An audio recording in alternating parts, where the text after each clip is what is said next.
Hi all, my name is Soni. I'm a PhD student at the Ashoka Trust for Research in Ecology and the Environment in India. Today, I will talk about how subjectivities are formed and transformed in polluted waterscapes of central Kerala. Recent works in political ecology draws attention to affective ecologies that focus on lived experiences and fluid or relational subjectivities. The attention to affect and materiality, grounded in vitalist ontology, helps imagine new socio-ecological futures and re-envision humanistic notions of agency. In this paper, I build on affective ecology and emotional political ecology literature to demonstrate how people's subjectivity is transformed through their lived experiences of polluted waterscapes, memories of emotional and material engagement with their immediate nature, and affective labor practices to protect their river from pollution. Through sociological research conducted around two environmental protests in Kerala, I provide insights into local communities' engagement with the changed riverscape. This analysis shows that formation of environmental subjects does not always mediate through environmental discourses and governance techniques, as the environmentality literature suggests. Rather, there are different pathways to environmental subjectification, which include embodied practices and affective labor. For activists involved in Elur and Kadikuda movements in Kerala, their interactions with the river and immediate nature in both cases and the memories associated with it act as central force in the becoming of people who care for the environment. I suggest that villagers' everyday involvement in the movement work and fight to protect rivers from pollution strengthen their individual and collective subjectivities.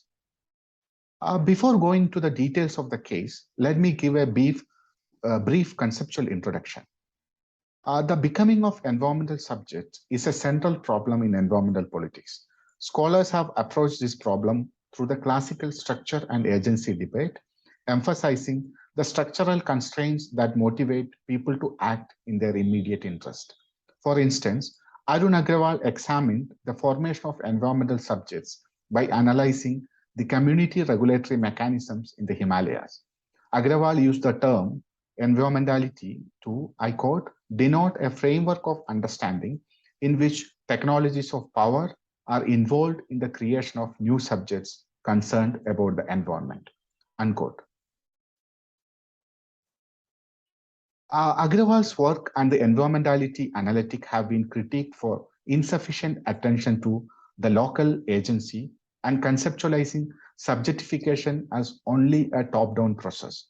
Recently, scholars have perceived subjectification as a bottom-up process by giving more importance to Foucault's work on the technologies of the self. Within the humanities and social science, there is an explosion of interest in the role of affects. This affective turn is partly fueled by engaging with Spinoza's ideas about affects. The term affective or immaterial labor is used to describe the changing forms of labor in the post-Fordist era of economic production. This, I quote, emphasize the centrality of affect in new forms of production, recognizing that such labor engages at once with rational intelligence and with passions or feeling.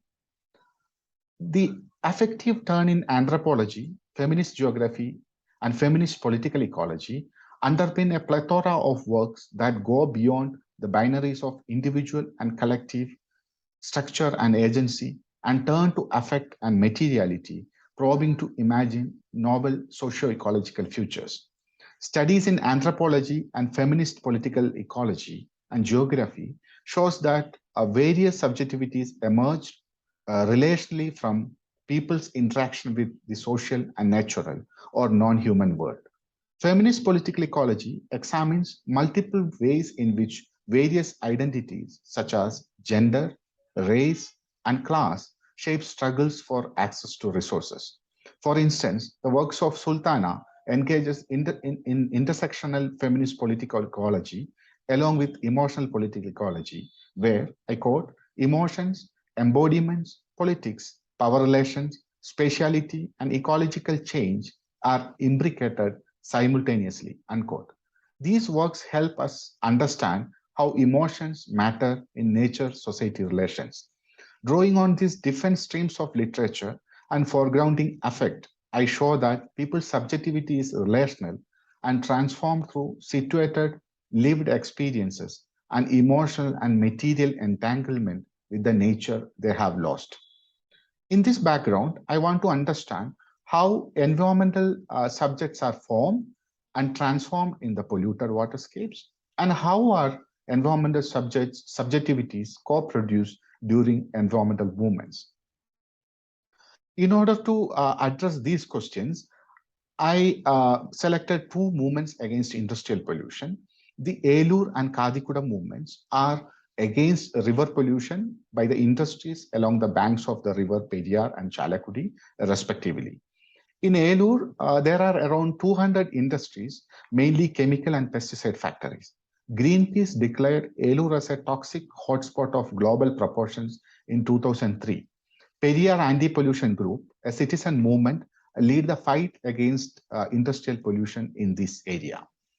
Kadikuda movement, on the other hand, is the protest against Nita Gelatin India Limited, a company that pollutes the nearby Chalakudi River in the Thrissur district of Kerala. The company produces ocene, a chemical used for manufacturing gelatin and dicalcium phosphate from crushed animal bones. The company uses water from Chalakudi River to process raw materials and discharge the wastewater and hazardous chemical waste into the same river. The Nita Gelatin India Limited Action Council, NGILAC, led the movement in Kadikuda. In Elur and Kadikudam, I found that three significant aspects contribute to the transformation of subjectivity and the formation of environmental subjectivity. These aspects include pollution shocks and local response to the pollution associated changes in the riverscapes, relationship with immediate nature, and affective labor practices as movement activists. Coming to the first aspect, uh, that is the pollution shocks, a ruined or lost landscape become a paradise of action which brings peoples together. They organize around it or revive or mourn. For people attached to their landscapes, losing it is like losing their lives or their relatives' lives. Elur and Kadikudam are lost landscapes or riverscapes for the villagers in the sense that the landscape is degraded due to heavy industrial pollution. Sorry. When you walk along the old depot road in Elur, empty streets welcome you throughout the day. As Chitira, a journalist, mentions, we realize something is wrong, I quote, when the migraine and nausea began to set in after spending more than a few minutes in certain areas, or when several residents talks about how you could taste chemicals even in the tender coconut water and eggs in Elur, unquote. While pollution in the river Periyar continues due to the effluents discharged from the factories, Elur re-emerges in the news as it turns sickly yellow, bright blue, dull green, solid black, or brick red as depicted in these photos. The individuals associated with these movements have fond memories of their river in the neighborhood. They recall the multiple roles of the river in community life. In the following slide, I will provide a life history account of one activist to show this relationship. When I met Kunyapan, a 69-year-old activist in Elur, he was on the bank of the river for his morning bath. That was one of the rare unpolluted parts of Periyar in Elur. Born in a farmer family, he believed water and soil were his life. He did not know anything about environmental protection. During the 1970s, Kunyapan had realized the Periyar, the lifeline of Elur, was not the river it used to be. He recalled the resourceful and fast-flowing river of his childhood. During his walk to the office in early hours, he used to see the air in Elur filled with fog. When he realized that the reason was poisonous fumes emanating from the many industries on the banks of the Periyar, Kunyapan started his agitations for saving the river. He put up a handwritten board at Elur Junction that read, "Welcome to the Elur gas chamber." Despite of his advancing years, Kunyappan continues his struggle for Periyar. While Kunyappan's story tells us the effective relationship with the river, here Sunil, an activist in the Kadikuda movement, recalls his memories about the river and community activities in the river. His memories emphasize the role of the river in bringing affective sociality, where the river becomes a site for forming and strengthening social relations. Now, let us look at the affective labor. While introducing the case, I mentioned that Periyar Anti-Pollution Group and Nita Gelatin Action Council uh, spearheaded the movements in Elur and Kathikudam, respectively. The activists, who are daily wage laborers, resorted to various protest methods, including forming human chain in the river. In Kadikudam, the Action Council members who are back from their daily works meet at night around 8 p.m. and discuss the movement and various environmental issues. The daily gathering and discussion enabled, as Joji says, I quote, us to discuss even about Trump's withdrawal from Paris Climate Agreement, unquote. They also night patrol to find out if the factory violates the court's directions and discharges toxic effluents to the river. In Elur and Kathikudam, the critical factor that brings the people to the movement is the river. They saw the water clear as glass in their river, turning sluggish and dirty, making it unpotable. Older and younger folks, both in the study area, want to bring their river back to life. As Kunyappan says, I quote, I have seen all the stages of this river. My dream is that I should see its rebirth before I die, unquote. Individuals in Elur and Kadikudam have an affective relationship with the river in their vicinity. For a few, the river was a place to take a bath and interact with neighbors. The very process of washing clothes in the river together become a social activity and helps establish a bonding between the women in the area. Through practices of soaking, rubbing, and ingesting water, people develop physical and symbolic relationship with minerals, viruses, bacteria, animals, plants, and the river as a whole. However, they are not able to access it now due to pollution. Applying the Spinozian concept of affect is helpful to understand how people's sense of self is shaped by their affective capacity to respond to other bodies, both biotic and abiotic.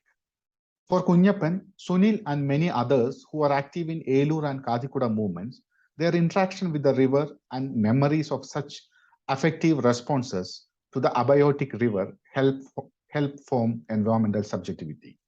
Singh argues that, I quote, everyday embodied experiences of changes in the landscape has an important role in shaping of local perception about the environment. People's understanding of environmental crisis is not merely delivered to people through environmental discourses and governance techniques. Rather, it is perceived and lived in affective relations, unquote. People in Elur and Kadikudam have joined in the protest after experiencing changes in the riverscapes due to pollution. Following Singh, I argue their understanding about the environmental issue, that is the pollution, is perceived and lived in affective relations with their immediate nature. The affective relationship with their immediate nature enables them to use their labor force to protect it. Regardless of financial conditions and the time their other work demand, the villagers are able to spend the time for the involvement, for the movement activities due to their relationship with the nature.